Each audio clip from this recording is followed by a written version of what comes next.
책을 21장 37절을 펴놓고 시작하도록 하겠습니다. 어떠한 오해 때문에, 좋게 말하면 오해 때문에, 또 나쁘게 말하면 바울을 해코지하기 위해서 사람들이 바울을 잡았죠. 바울을 잡고 그를 어떻게 하라고 그랬어요? 군중들을 선동해서 죽이려고 했습니다.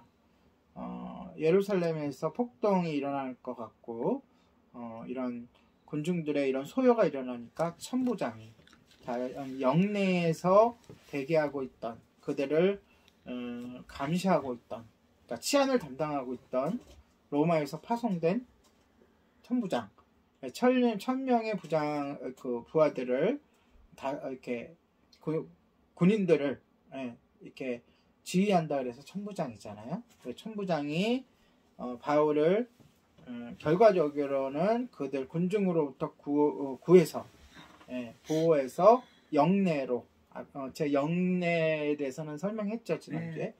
영내로 데려가는 중에 일어난 일에 대해서 오늘 나누도록 하겠습니다. 자, 지금부터는요 바울의 길고 긴 재판이 시작이 돼요.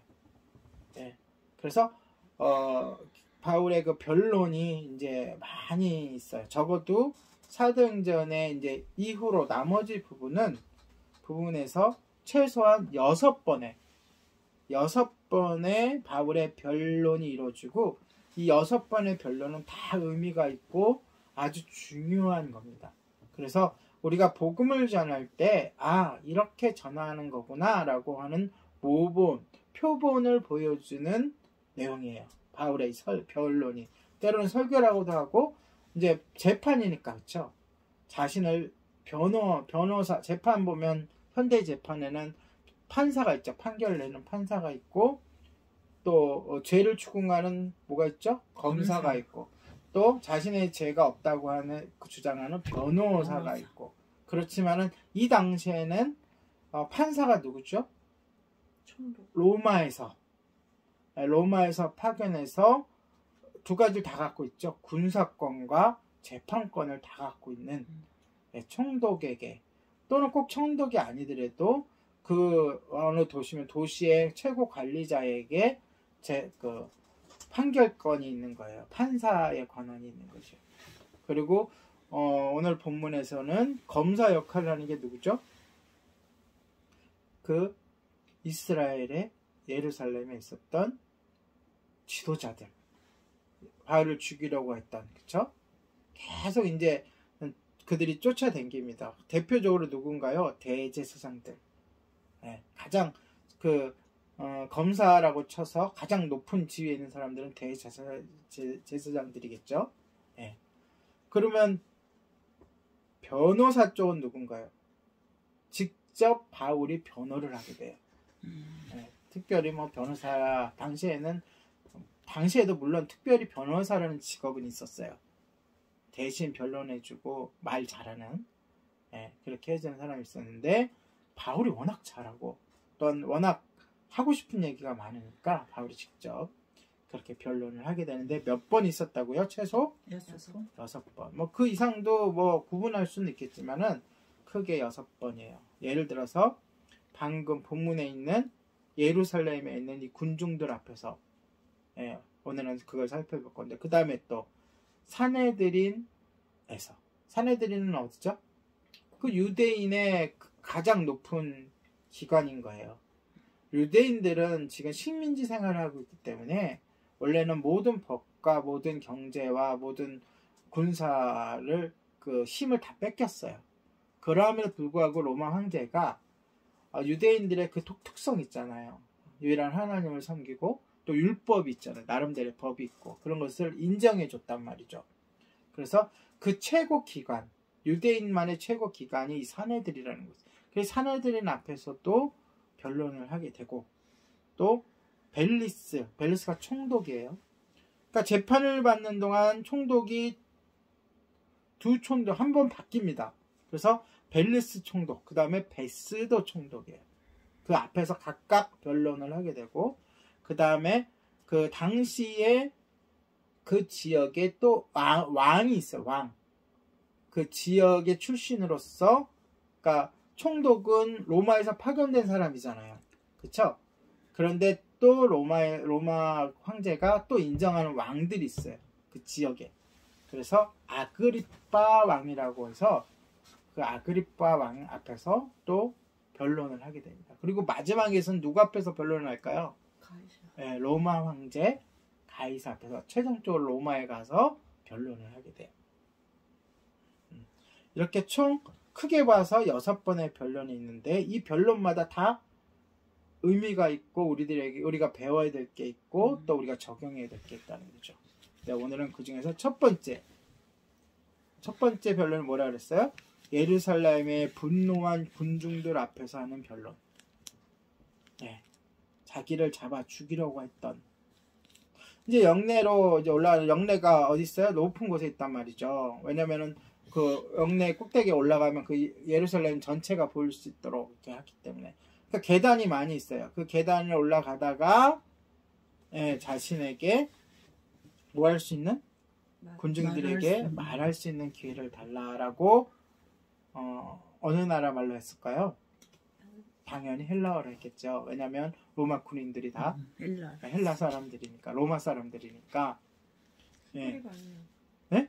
시골이 말이에요. 아니죠. 요청은 헬라어로 한 거죠. 군병들에게. 예.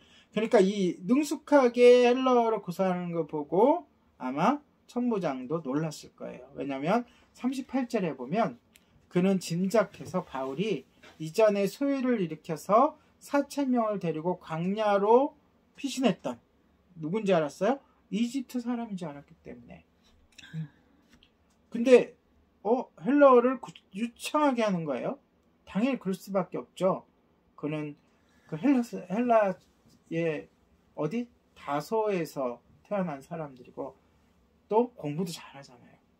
그리고 하나님께서 이방인의 그 사도로 세우기 위해서 이전에 헬라어를 유창하게 할 수 있도록 교육을 시켰겠죠. 저도 이런 지금의 사역을 하기 위해서 하나님께서 여러 가지로 훈련을 시키시고 공부를 시키시고 채워주셨단 말이에요. 그걸 사역을 하면서 사용할 수 있도록. 예, 과거를 돌아보니까 저의 좋은 점, 좋았던 시절, 또 힘들었던 시절 모든 게 다 하나님의 계획이 있으셨던 거더라고요. 마찬가지로 이 바울도 헬라어를 유창하게 했습니다. 그러니까 천부장이 놀라요. 천부장은 사실은 바울이 자신을 변호하는 내용에는 관심이 없어요. 단지 이 소요가 진정되고 또 이 바울이 뭐 때문에 이렇게 사람들을 흥분시키고 이런 일을 발생시켰는가에 관심이 있는 거지 바울이 하는 말에는 관심이 없어요. 사실은. 그러나 그가 이렇게 헬라어로 유창하게 요청하는 것을 보고서 허락을 하죠. 그래서 말하기를 허락받은 바울이 어디서? 그 층계 위에서. 층계라는 것은 높은 데 있으면 낮은 밑에 쪽에 군중들이 있고 또 영문으로 가는 영내로 들어가는 거기 때문에 유대인들은 따라올 수 없는 거예요. 왜냐면 영내는 로마, 우리가 대사관 하면 어디예요? 그 대사의 나라의 땅이라고 생각하잖아요. 그래서 함부로 들어갈 수 없듯이.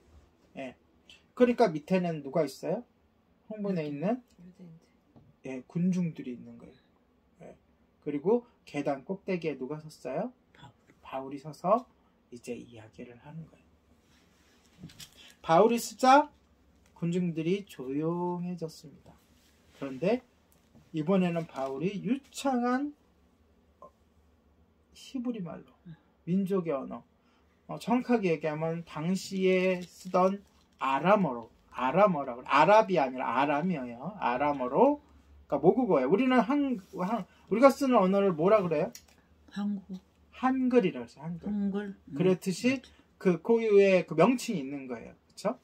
그들이 쓰던 히브리어를 뭐라 그런다고요? 당시에 쓰던 아람어. 아람어로 또 유창하게 이야기하기 시작하니까 더욱더 군중들이 어떻게 돼요? 바로 직전까지는 죽여야 된다 난리치던 그들이 해진 거예요. 이게 하나님이 성령님이 만드시는 그 고요함이고 또 바울의 그런 권위예요. 권위, 말씀의 권위. 예. 그리고 저도 그런 걸 많이 겪어봐요. 아무리 요란하고 딴 일을 막 하고 있다가도 말씀을 전하려 할 때에 사람들이 나를 집중하게 하는 그 능력은 평소에 내가 자기 자신이 경건 훈련을 해야 돼요. 네. 영성 훈련을 해야 돼요. 그것이 하고 있는 사람이냐 그렇지 않은 사람이냐가 확 드러나요. 거기에서.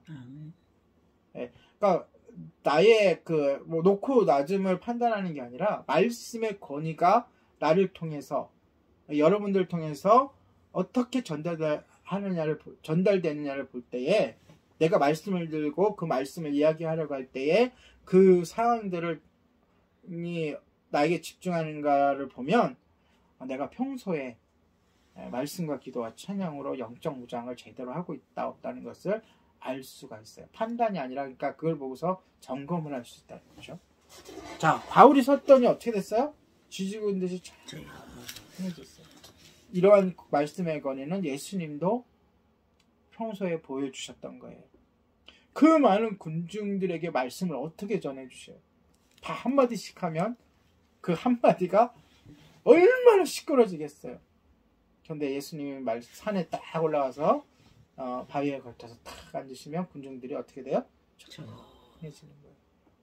그 많은 군중이 바닷가에 그렇게 몰려있는데 예수님이 배에 올라가서 딱 말씀하시려고 딱 하시면 군중들이 조용해지고 바닷바람, 바닷소리만 파도소리만 나오고 말씀을 전할 때 그 바닷바람에 딱 그 말씀이 어떻게 돼요? 증폭돼서 멀리 있는 사람들까지 들리고 또 중간중간에 말씀을 전하는 그대로 전해주는 사람이 있어요. 자, 5만이 모였어. 5,000명이 모였다 했잖아요. 그러면 다 합쳐서 한 2만 정도 돼. 2만이 한 자리에 모였어. 당시에는 마이크도 없었고 스피커도 없어요. 어떻게 그 말이 저기 있는 사람까지 들려요? 중간중간에 소리꾼이들이 있는 거야. 정해진. 네. 다른 사람들은 말을 하면 돼요? 안 돼요? 안 하고.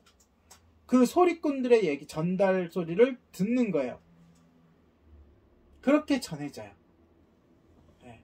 성경에는 그런 거에 대해서 나와 있지 않지만 그때의 그 군중들의 그러한 소리를 그러니까 전파하는 것을 연구해 보니까 네, 그렇게 전해지더라는 거죠. 이런 얘기는 잘 안 해주는데 제가 덧붙여서 이야기를 합니다. 저는 굉장히 궁금했거든요. 어떻게 그 많은 사람들에게 네, 다 그런 방법들이 있어요.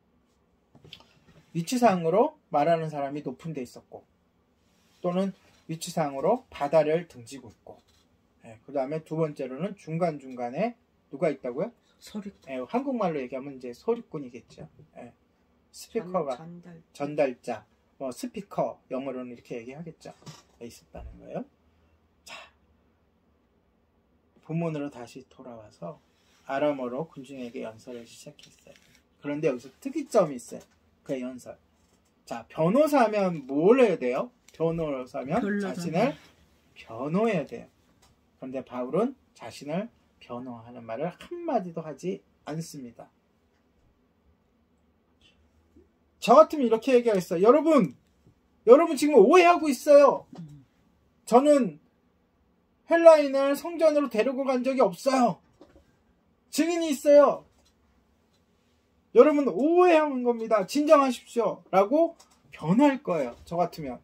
당장 날 잡아 죽이려고 하는데 그것도 내가 뭐 잘못해서 죽이려고 하는 게 아니잖아요. 그러나 바울은 일체 거기에 대해서 변호하지 않고 그 기회를 자신의 구원받은 이야기, 자신이 사도가 된 이야기를 하는 것으로 그럴 기회로 삼았어요. 우리가 보통 이런 이야기를 뭐라고 얘기하죠? 두 글자인데 간증이라고 그래요. 하나님께서 나의 삶 속에서 어떻게 역사하셨는지, 예수님이 나에게 어떠한 은혜를 주셨고 내가 어떻게 해서 예수님을 믿고 구원받게 됐는지, 보통 이럴 때 이런 얘기를 할 때 뭘 한다 그래요? 간증한다 이렇게 얘기하죠. 간증을 하는 기회로 삼은 거예요. 자기를 변호하지 않고 간증하는 기회로. 자, 이 간증을 한번 살펴보도록 하겠습니다. 처음에 어떻게 얘기해요? 자신의 출생부터. 네, 간략하게 얘기하지만 우리가 배워야 될 거예요. 우리가 많은 사람 앞에서 복음을 전할 때에 어떻게 해야 되느냐? 먼저 자신에 대해서 얘기해 줘야 돼요. 무조건 처음서부터. 물론 처음서부터 예수천당 불신지옥을 외쳐야 될 때도 있죠. 그렇죠? 그러나 이제 1대1로 만난다거나 내가 기회를 줘가지고 대중 앞에 서서 이렇게 간증을 하거나 복음을 전할 일이 있다면, 그렇죠? 그런 기회가 있을 수도 있잖아요. 누구처럼 해야 된다고요? 오늘 바울처럼 자기부터 소개하는 거예요. 여러분들 준비해야 돼. 권사님을 소개할, 나는 이렇게 이런 사람입니다. 네, 이렇게 해서 예수님을 믿게 됐습니다. 오늘 바울이 그렇게 하잖아요. 처음부터 어떻게 해요? 나는 다소에서 태어났고 이곳이라고 하는 게 어디예요? 다소. 아니요. 이곳은 예루살렘에서 자랐고, 그렇게 소개하잖아요. 지금 본문에서. 어디서 태어났다고요? 다소에서 태어나고. 어디서 자랐다고요? 예루살렘에서 자랐고. 공부는 어떻게 했다고요? 당대 유명했던 교육을 받았고. 누구한테서? 율법. 자세히 얘기해야 되잖아요.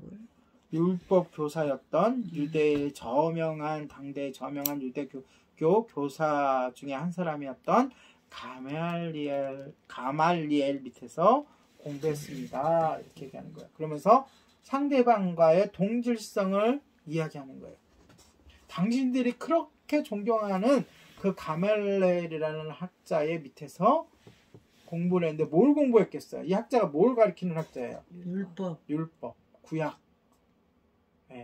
모세오경을 가리키는 그 밑에서 그냥 공부했느냐? 수제자였어, 수제자. 뛰어난, 그렇게 이제 소개를 하는 거예요. 그리고 과거에 자신은 당신들처럼 듣고 있는 사람들이 지금 뭘 오해한 거예요? 율법을 어겼다고 오해한 거잖아요. 그럼 듣고 있는 사람들이 뭐에 열심인 사람들이에요? 율법을 지키는데 열심인 사람들이에요. 그래서 당신들처럼 율법에 관한 열정이 누구에게도 뒤지지 않았다라고 얘기하는 거예요. 그래서 그 열정을 어떻게 했어요?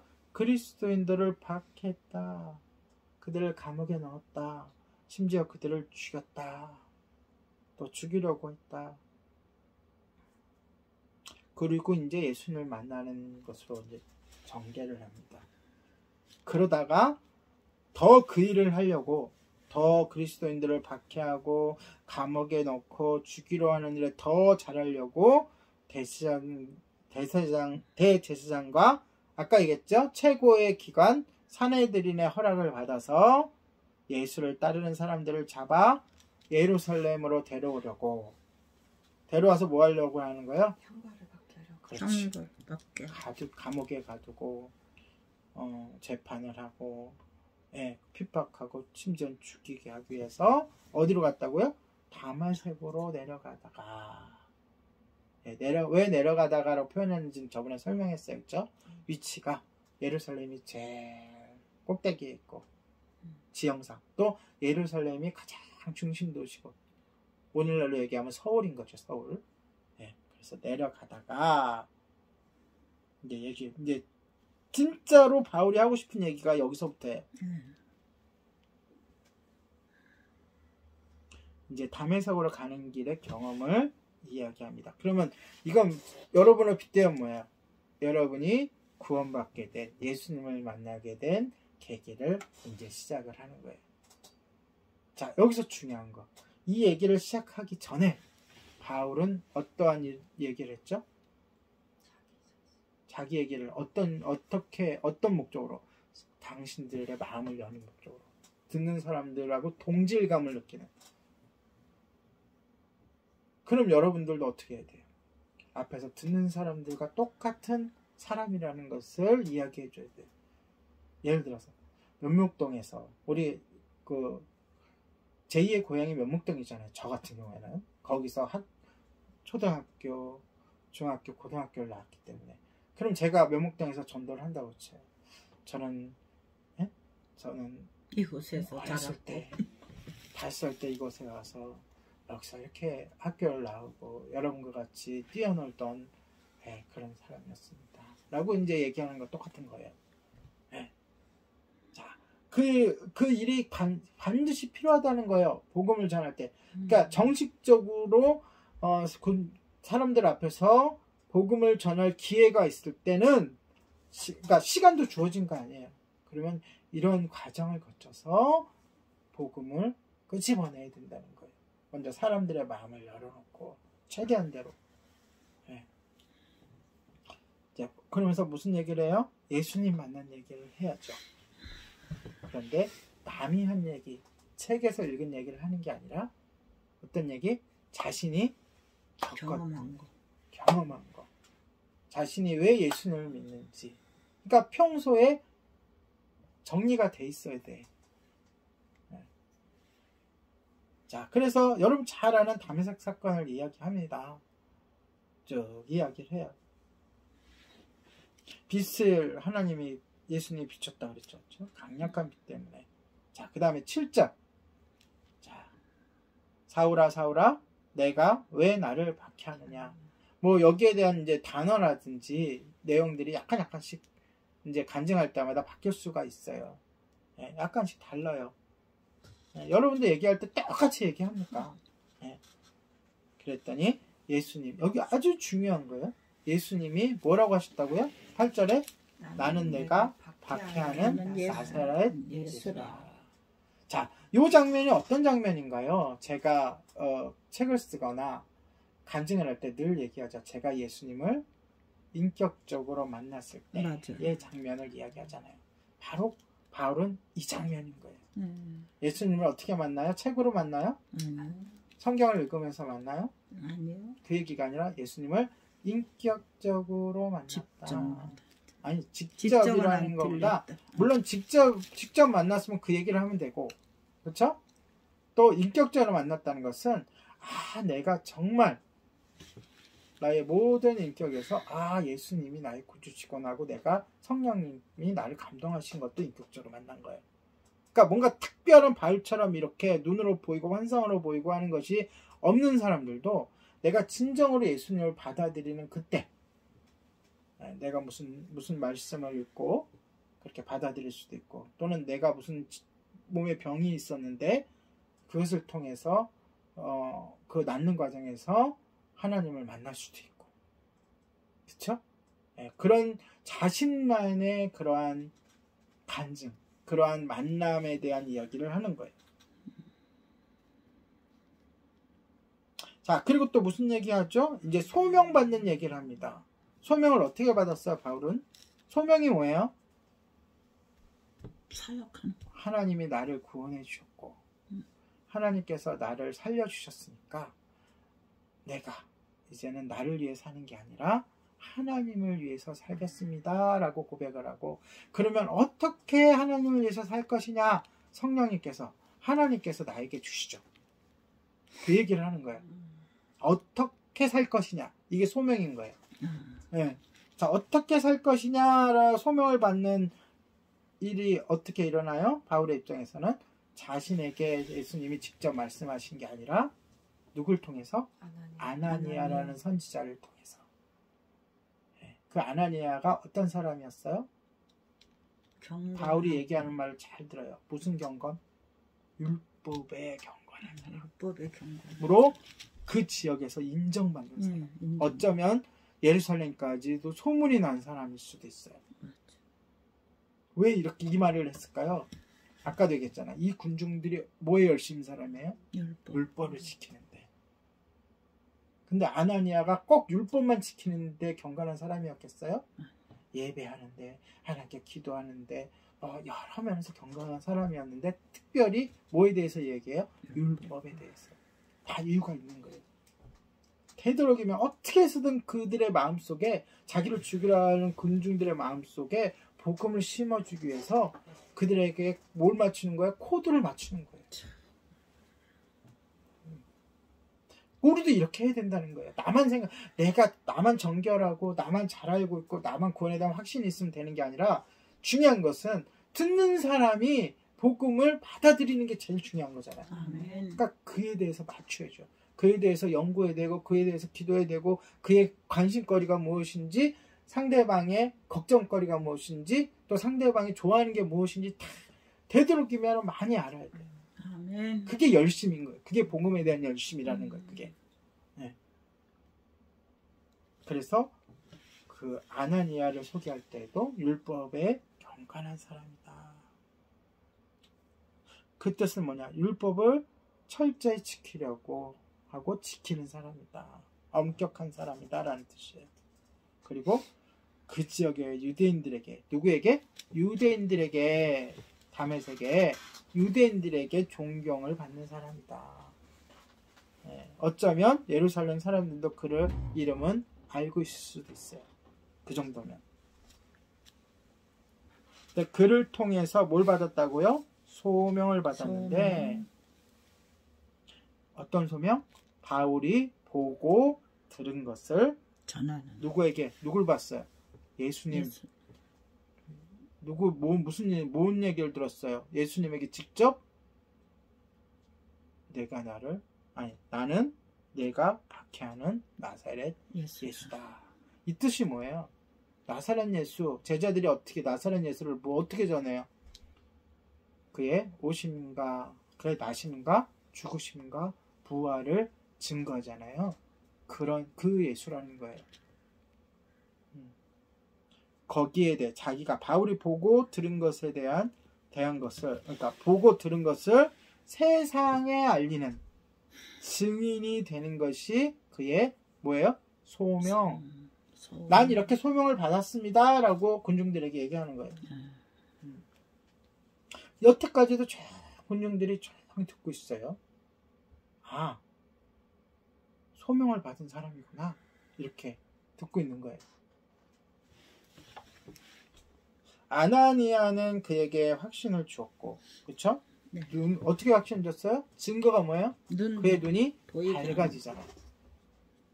우리 삶 속에서도 크고 작은 증거들이 나와요.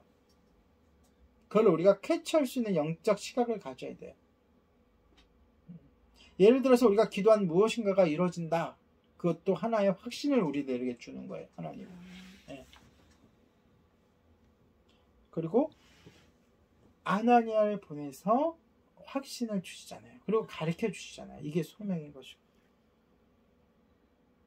아나니아는 바울이 그리스도인이 되는 길을 보여주고 인도해줘요. 어떻게 해요? 뭘 받으라 그래요? 세례를 받으라 그랬죠. 세례를 받으라 그래서 세례를 주면서 세례가 뭐예요? 그의 죄가 용서되었다.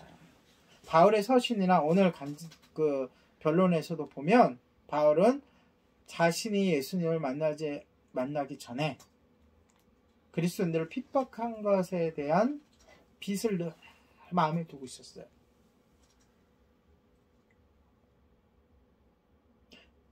그것조차 예수님이 용서해 줬다는 거예요. 그러니까 예수님이 이미 용서해 줬지만 또 지은 사람 입장에서는 그게 마음에 있을 수도 있죠. 빚진 자가의 심정이 있잖아요. 그렇죠?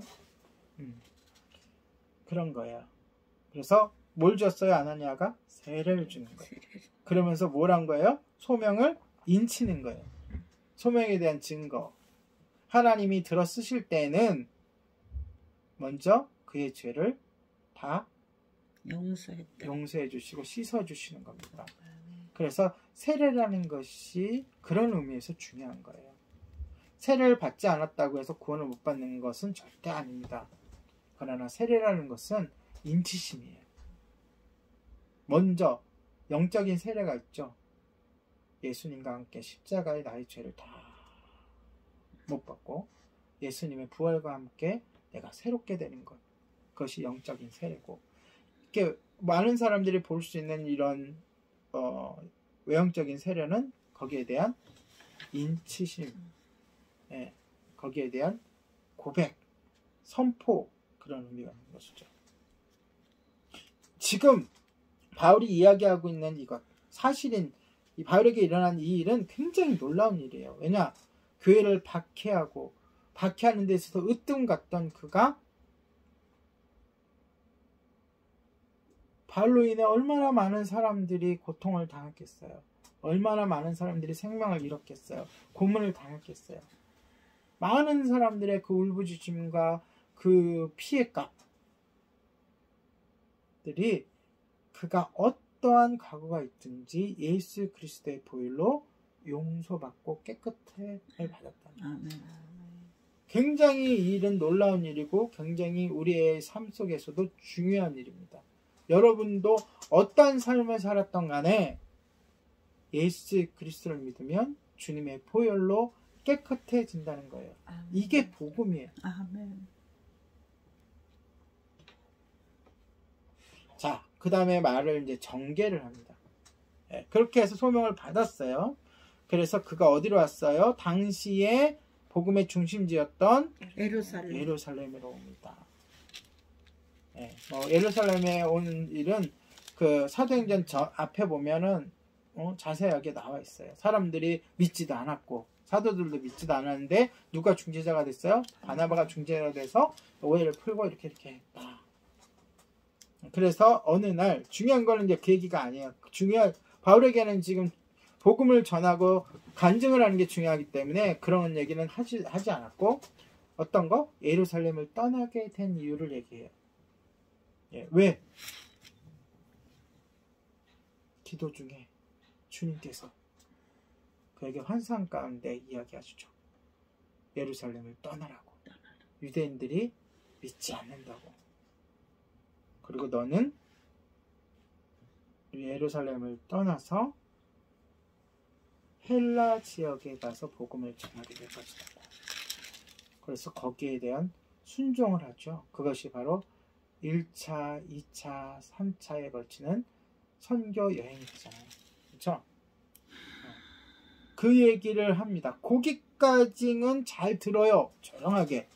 그런데 자, 얼마나 이기적이냐면 자신에게 이 사람들은 복음을 믿지도 않는 사람들이에요. 복음을 받아들이지도 않은 군중들이에요. 그런데 그 예수 복음이 자기가 믿지도 않잖아요. 믿지도 않는 자기를 향하지 않고 이방인들에게 향한다는 얘기에 발끈합니다. 얼마나 이기적이야. 자기들이 믿지도 않는데 자기에게 오지 않고 이방인들에게 간다는 얘기를 듣고서 다시 난리가 나는 거예요. 그런 거나 마찬가지야. 어린아이가 자기가 먹지 않는 빵 이걸 딴 사람에게 준다고 난리를 치는 거랑 똑같은 거예요. 와, 그러니까 사람의 이기심이라는 게 이런 겁니다. 그러니까 바울이 군중들에게 하나님이 자기 자신을 이방인들에게 보내셨다는 말을 하기 전까지는 조용하다고 했는데 이 말을 하자마자 22절에 뭐라고 외쳐요? 이러한 자는 세상에서 없애버리자. 아이고 세상에.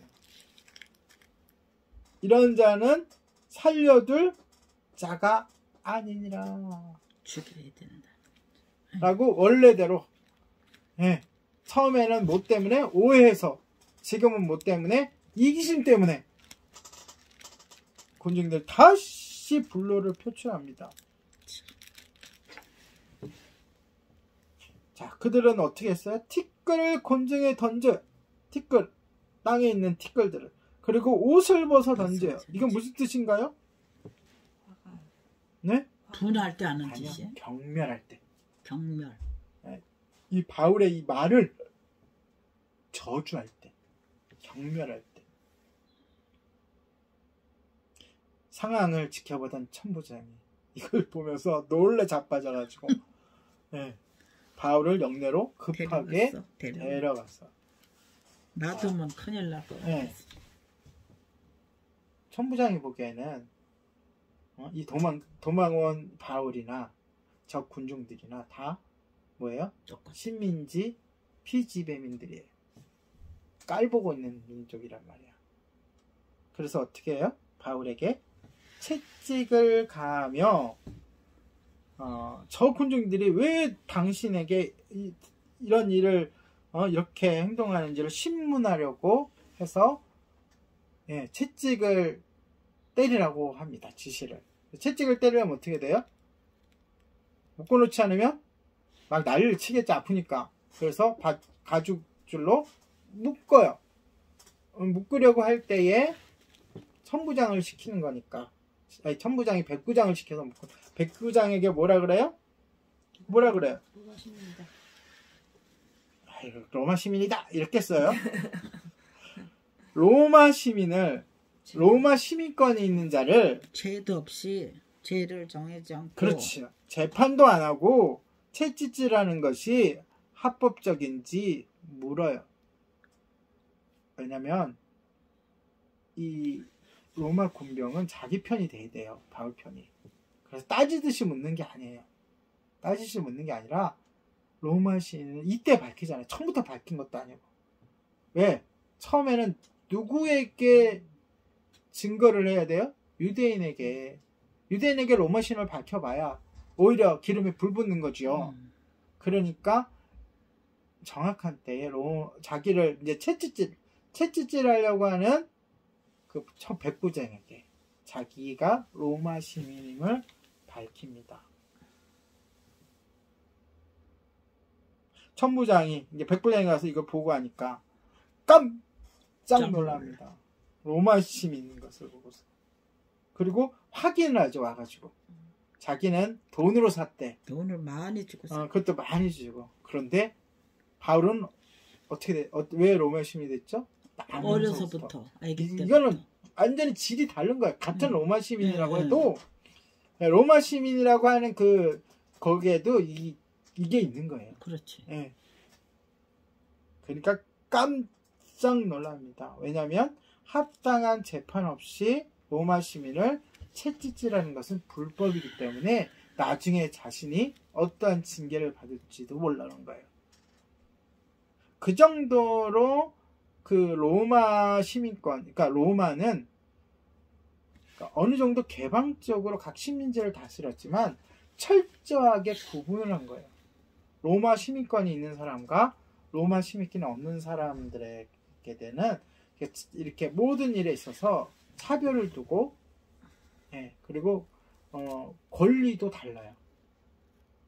로마 군인이 피비 지배 식민지 사람에게는 언제든지 불러가지고 뭐 일을 하던 뭘 하던 간에 일을 시킬 수가 있었어요. 또 말을 안 들면 그 자리에서 즉격 처분까지 할 수 있었어요. 그게 어찌 보면 식민지와 피식민지의 그런 당연한 그런 대우라고 할 수도 있지만, 세계 곳곳에서 그런 일들이 벌어졌고 우리 민족도 그런 일을 당했지만, 그런데 그러한 로마 시민권을 바울이 갖고 있었다. 그러니까 재판 없이 벌써 묶었죠.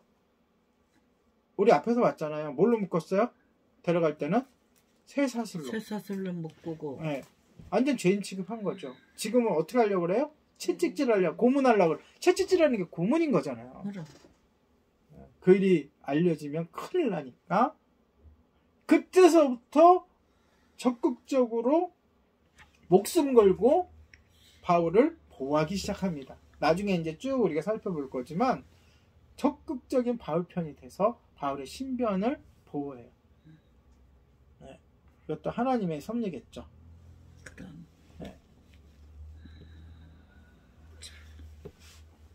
자, 바울이 많은 군중들 앞에서 뭐 했죠? 간증을 했어요. 근데 군중들이 변했어요? 안 변했어요? 받아들였어요? 안 받아들였어요? 안 받아들였죠. 그런데 이 간증 자체가 중요한 거예요. 그리고 간증 자체가 받아들이든 받아들이지 않든 꼭 필요한 겁니다. 우리 일상에서도 복음을 전할 때 상대방이 받아들이는 거에 집중하면 안 돼요. 받아들이는 거에 집중하면 어떤 일이 벌어지죠? 내가 무수한 상처를 입어요. 전하는 자가. 왜냐하면 복음은요 정말로 값진 것이라서 100명에게 전하면 거의 98명은 거절합니다. 심지어 해코지하려고 하는 사람도 있고 무시하는 사람도 있고 욕하는 사람도 있어요. 결과에 받아들이냐 안 받아들이냐에 내가 집중을 하면 무수한 거절에 내가 상처를 입을 수밖에 없습니다. 그게 아니라 뭐죠? 선포하는 데 집중하는 거예요. 바울처럼. 오늘 열매가 없었어요. 오히려 저 군중들이 난리를 쳐요. 그럼에도 불구하고 바울이 증거한 이 증거는 간증은 오히려 더 값진 거예요. 그거를 우리가 명심했으면 좋겠습니다. 하나님께서 앞으로도 보시겠지만 재판 과정에서 세심하게 바울과 함께 하심을 보여주십니다. 예. 바울 옆엔 누가 계신 거예요? 하나님이, 예수님이, 성령님이 계신 거예요. 아멘. 그래서 결국 군중들, 이 많은 군중들도 바울을 죽이는데 어떻게 해요? 실패해요. 이 군중들은 사실은 얼마 전에 예수님을 죽이는데 성공한 사람들이에요. 예수님을 죽이는데 성공한 사람들이 지금 똑같은 현상이잖아요. 이 지도자들이 막 선동해가지고, 그렇죠? 네. 바울을 어찌할 수가 없게 되는 거예요. 왜? 예수님은 죽는 것이 사명이지만 바울은 앞으로도 더 많은 곳에서 복음을 증거해야 될 일들이 남아있기 때문에. 그래서 그런 말이 있잖아요. 사망이 끝나지 않는 자는 어떻게 된다고요? 죽지 않는다. 그런 유명한 말이 있잖아요. 그래서 이들은 바울을 죽이는데 실패합니다. 이후에도 금식해가면서 사람들이 모여가지고 바울을 죽이기까지 나는 먹지 않겠다 라고 각오하고 온갖 꾀를 내가지고 바울을 죽이려고 해요. 그때마다 하나님께서 바울을 지켜주시는 것을 우리가 살펴보게 됩니다. 천부장도 바울의 신분을 알고 오히려 그를 어떻게 했죠? 보호하기 시작합니다.